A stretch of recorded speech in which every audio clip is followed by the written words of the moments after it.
I will talk about my personal experience of modernizing the way we communicate in the president of the government, of Spain cabinet, in response to citizens. First of all, I want to begin briefly talking about the government's commitment to clear language. Then I will briefly show you the type of writings that he receives from people, which are responded using what we call a single voice or a unified voice to answer all of them. And finally, as a key part of my presentation, I will share with you the 4 points of the action plan that I have put in place to achieve this transformation. So let's start it.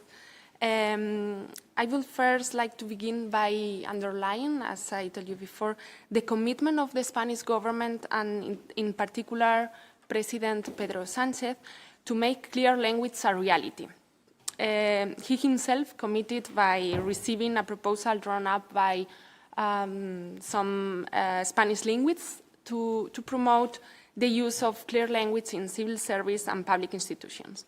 And during his presidency, the government has already implemented various actions to impulse communication between institutions and citizens.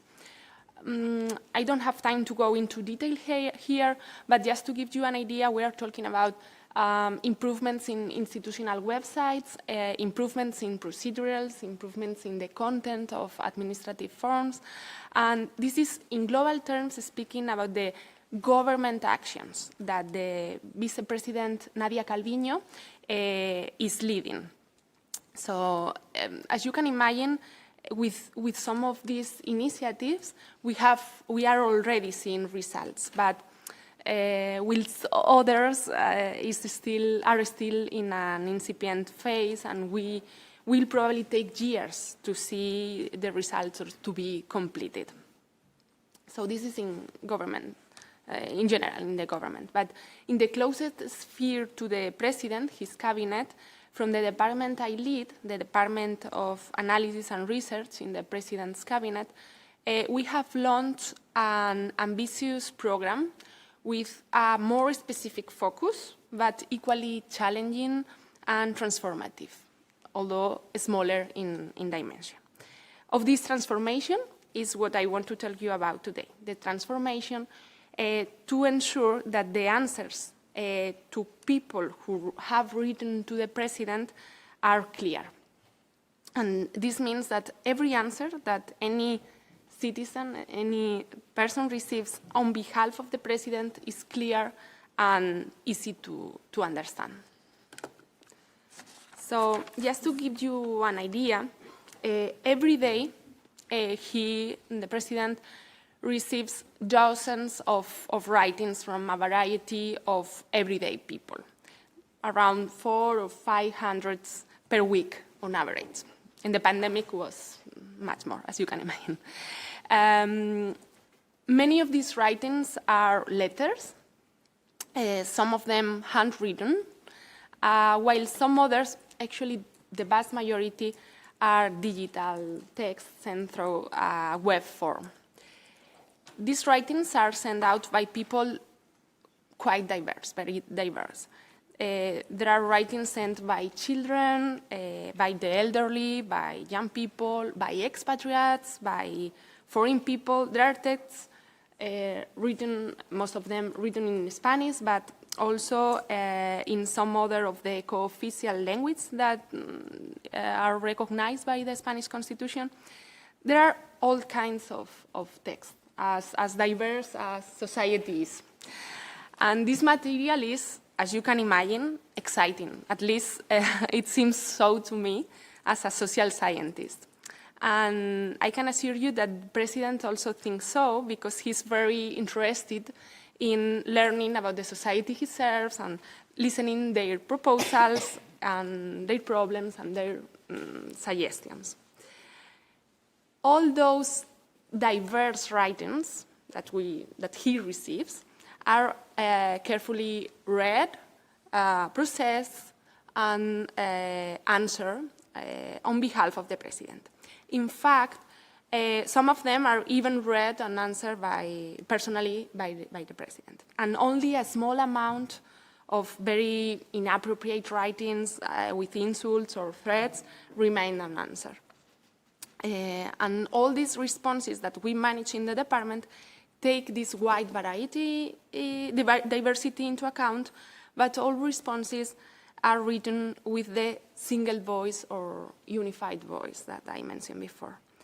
And this is one of the main challenges of the work within the team, communicated with a broad and diverse audience through an unified voice. So here, as you can see, I will talk about the objective, the team, and this action plan that I mentioned before. The task I received from my superiors when I took over the department was twofold. On the one hand, to listen to the issues of the people who write to the president in order to analyze and to explore how policy could improve their lives. And on the other hand, and I mentioned this earlier, to facilitate the right to understand, and this is something that we use a lot, the right to understand of people.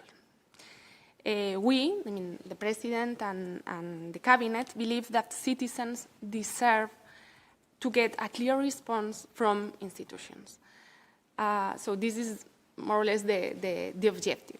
And the team I met was great, was very competent, most of them civil servants from public administration and with a lot of experience.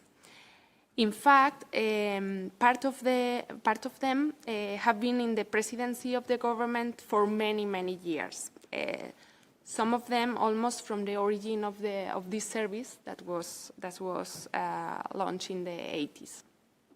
So with the task I received and the team I met, I drew up an action plan with 4 fundamental axes or 4 fundamental points, which I want to share with you in the following.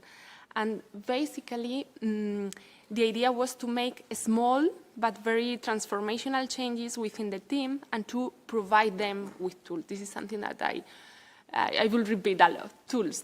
For me, the key is provide with the appropriate tools. I'm convinced that when we look for change within an organization, the staff have to be provided with the appropriate tools to make it happen. For example, it's not enough if we say, please be more emphatic, or please be clearer in your writing.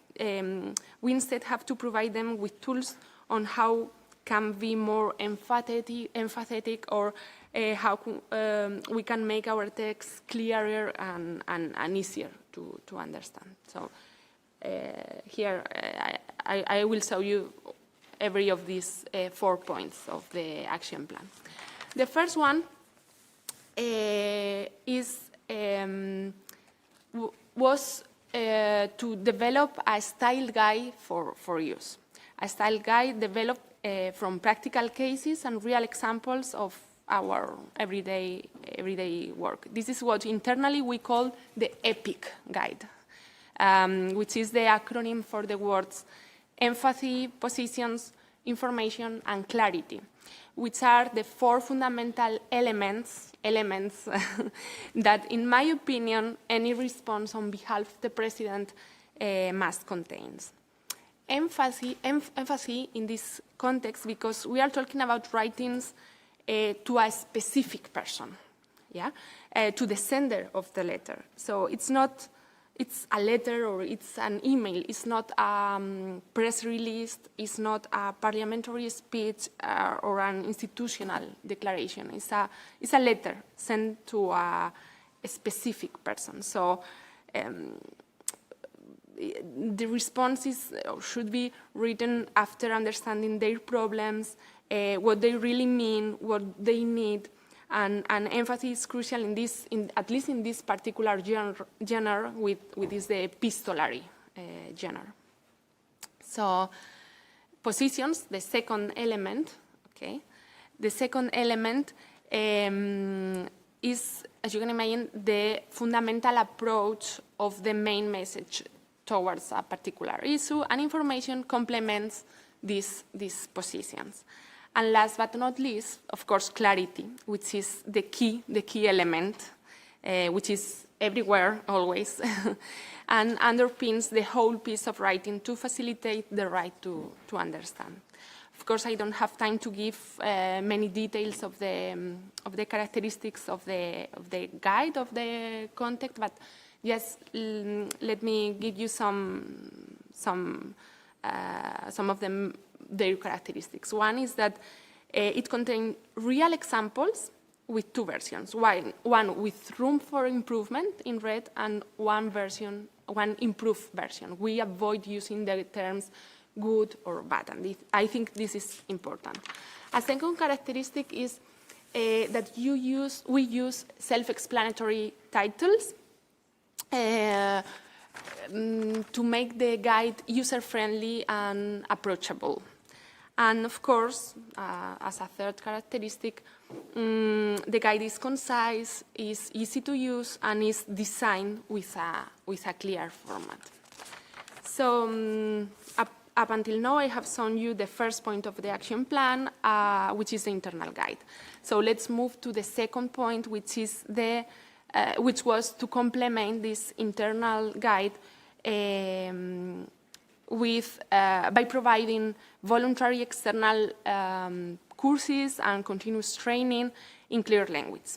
And I have to say that it has been always very, very enriching, because I think for public institutions, we need this type of public-private collaborations and initiatives to help us to update skills and modernize our processes.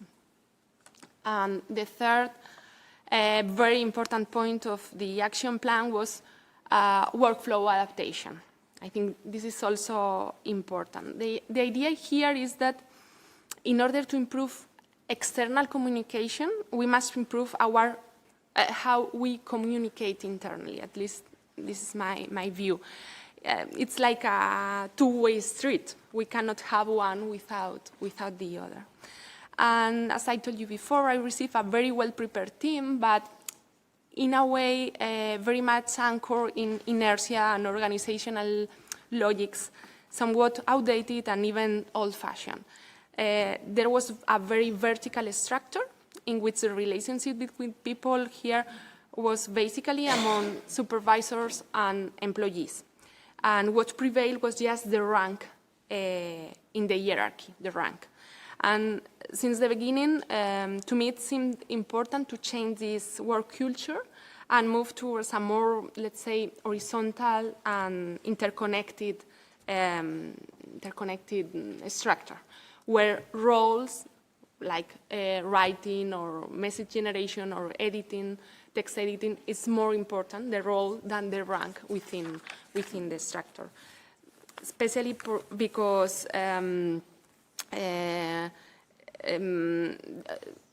every single answer is there